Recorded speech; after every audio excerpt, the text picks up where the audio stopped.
Hello and welcome to the Daily Aus. I'm Elliot, Lawry. I'm Billi FitzSimons. Names, phone numbers and email addresses were just some of the personal data points compromised during a hacking scandal that first hit Qantas back in July.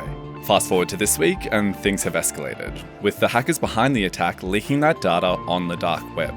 On today's podcast, we're breaking down exactly what happened, how the hackers got in, who was behind the attack, and what Qantas customers can do to protect themselves. Elliot, there were so many headlines about Qantas and this data leak over the weekend. Where did this story all begin? Because I remember this coming up a few months ago now. Yeah, this story's been kicking around for quite a while now. It actually first came up in July.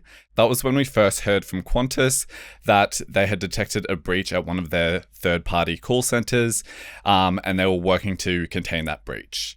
As part of the statement that they first put out, they revealed that the data of up to 6 million Qantas customers had been compromised. That's a lot. It's a very big number. Now, when I say compromised, we're talking about things like names, email addresses, phone numbers, birth dates, and frequent flyer numbers. Importantly, Qantas said that things like passports, credit card details, account passwords, and PINs, that really sensitive information, that was not part of the breach. It was just the stuff that I mentioned earlier. And Qantas responded by obtaining a permanent injunction from the Supreme Court of New South Wales to prevent use or further publication of the stolen data. So this basically made it illegal to spread any of the information publicly, but it doesn't erase the fact that the data is already out there. And when I was reading about this over the weekend, one of the things that I was really interested to learn is actually how the hackers got this information, because it wasn't just through them going into the computer systems. What can you tell us about that? Yeah, a little peek behind the TDA curtain is that when we pitch stories in the morning, it's often hard to get Billi up and excited about what we're talking about. That's not true. This morning, you were especially excited about this story. I was. And because of how they got this information. I find it so interesting. It is interesting. I'll give you that. So basically, it wasn't a direct breach of Qantas's systems, but rather they got the information from a platform called Salesforce. So I'm sure quite a few of our listeners would be familiar with Salesforce. At least they would have heard the name maybe. It's basically a really popular tool that's used by a lot of companies around the world to help with managing customer relationships. That's kind of the primary function, but it also can be used for marketing and sales and a bunch of other things that help the business go around. Now, at least 40 major companies from around the world who use Salesforce were caught up in this attack. So we're talking about some pretty big names here. Think of Toyota, Disney, McDonald's, IKEA, and of course, Qantas. Yes. So basically, Salesforce holds all of these companies' customer data. And in the case of Qantas, it's understood the hackers retrieved the information from a call center in the Philippines. And that's what's so interesting, that they called this call center and kind of convince them to hand over the data by posing as an employee? Yeah, that's exactly what happened. So they pretended to be a Qantas employee. In this instance, they actually used AI to modify their voice and make themselves more recognizable to the person on the other end of the line. And they were able to convince someone in that call center to grant them access to the database. Now, this is becoming an increasingly popular method for hackers. If you think about it, most companies these days are really bolstering up their cybersecurity efforts, so it's harder and harder to attack in the traditional ways. So they're actually using humans as kind of the weak points in companies to make their way in. So basically, the tech is becoming so airtight that the way that obviously humans make errors, and so that's how they're seeing as their way in. Yeah, and in this case, that is how they launched this attack.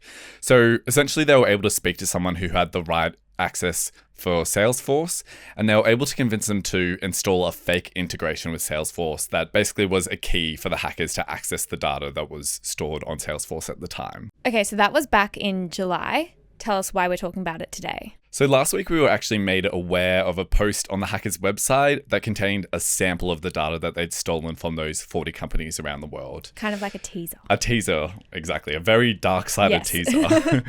As part of that post, the hackers told Salesforce that they would have to pay a ransom on behalf of the companies who had their data stolen. Needless to say, they didn't cough up the money, and a Salesforce spokesperson told TDA that they, quote, will not engage, negotiate with, or pay any extortion demand. And on Saturday, the data from Qantas, at least, was leaked. On that same day, the hackers posted saying, quote, don't be the next headline, should have paid the ransom. Wow. Yep. interesting statement from them. I always find it interesting whenever we have these conversations about cyber leaks and ransoms that the general principle is for these companies to never pay ransoms.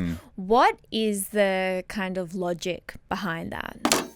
Hello, my name's Sam. I'm the co-founder of TDA. I'm just popping in to interrupt this video to ask if you could do one thing for me, and that is press subscribe on this YouTube channel. It's the best way to show us that you love what we do and that you're here for our future. And now, back to the deep dive.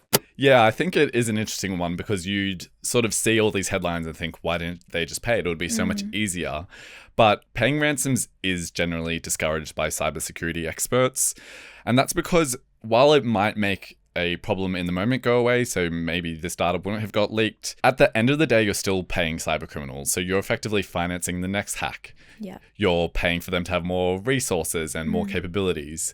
And on top of that, it also puts your company in a vulnerable position because the hackers now know that you're willing to pay up. It's about the precedent that it sets as well. Yeah, exactly. Now, there's also no guarantee that they won't leak the data anyway or use it for other purposes because at the end of the day, we are talking about negotiating with criminals here. So they're not kind of bound under laws of a traditional agreement where you'd be paying money for someone to stop doing something.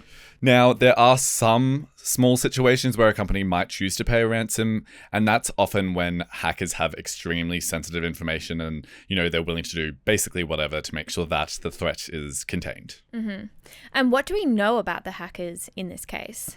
This is actually really interesting. I think we should do a whole nother podcast on this. Okay. But the sort of short version of it is that the hackers in this scenario go by the name of Scattered Lapsus Hunters, which I won't say again. So we're going to call them SLSH. Okay. Moving forward. Now, you can kind of think of them as like a super group that's made up of some of the world's most notorious cyber criminals. It's understood that the members of SLSH are mainly young native English speakers from the US and the UK, some in Australia as well. And there's been reports that some of them are as young as 16 years old. So being sort of brought into this world very young. Now, the people on this team have been responsible for some pretty high-profile cybercrime incidents, including a ransomware attack on MGM Resorts that you might remember. That was back in 2023.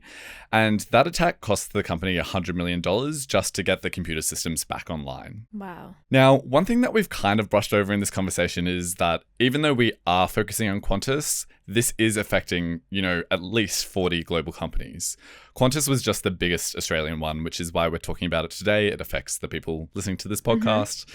But it was a global response to this leak. So notably, the FBI in the US, they were the ones who on the weekend stepped in and actually seized the domain that the data was published on, and they shut down the hacker's website. SLSH then took to the social media platform Telegram to say, seizing a domain does not really affect our operations, FBI. Try harder. And they popped a little winky face on there as well. Wow. So, needless to say, they are very, very confident. And then in another post, they also threatened Australia specifically, with one member writing, "Australia, I really hope for the love of God you've learned your lesson this time." Wow, they certainly have a certain tone to their statements. Yes.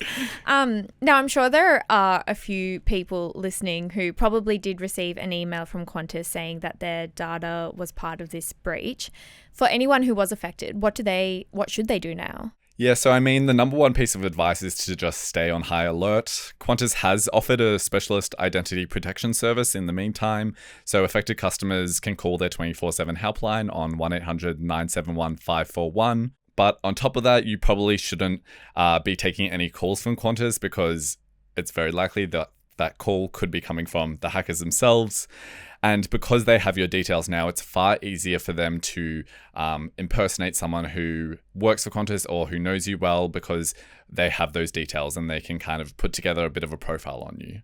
Now, while the hackers might not have access to financial details in this breach, they could be using that information to, take out credit cards in your name or do other forms of identity theft. So just keep a monitor on your accounts and make sure that anything that comes through that looks suspicious, you're following that up. And lastly, anything from the Australian government on kind of what their involvement in this is? Yeah, so they've been pretty stern with Qantas over the whole incident. So the Cybersecurity Minister, Tony Burke, has hinted at the possibility of a major fine for Qantas.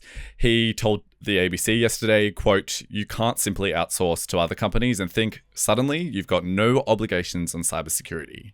Apart from that, it's another one of those situations where we'll just have to wait and see. One thing that I have found so interesting is yesterday's podcast on the person who allegedly started the fires in LA earlier this year, and then now this. They've both had alleged criminals really using AI to further their crimes and the extent of their crimes. And it's just a real interesting space to also kind of keep your eye on, is how all of these alleged criminals are using AI to further perpetrate their crimes. Yeah, I think unfortunately we might be doing a couple more podcasts on this over the next few years. Yes. Thank you so much, Elliot, for explaining that to us. Thanks, Billi. And thank you so much for listening to this episode of The Daily Aus. We'll be back this afternoon with your evening headlines, but until then, have a great day. Bye.